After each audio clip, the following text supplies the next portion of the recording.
So, number 3, authenticity. Be genuine and show care for client needs.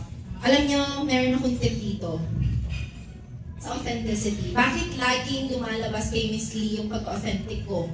Because I treat all of the business that I handle, local man yan, Middle East man yan, US man yan, as if it's my own business. Why? Nag-reflect yung passion ko to do the work.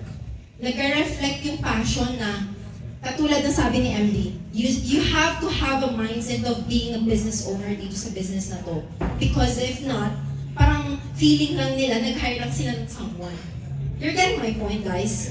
So, I always put that in mind na, oh my God, kahit may team sila, because it's done with you service, katulad ng sabi ni Coach Nuts kanina, DWY, you need to have an access to their team and your team, right? Hand in hand, you're working together, so we are doing done with you service. So that means that itong mga kliyente na to, kailangan lagi ma-feel nila na authentic yung pag-help mo dun sa business nila, ma-resolve nila yung mga problema nila. Right? Regardless kung team man nila yung may problema, or team ko yung may problema, as a fractional COO of all of these businesses, I always take ownership. Have you read Extreme Ownership book? Better read it, guys. It's a big help.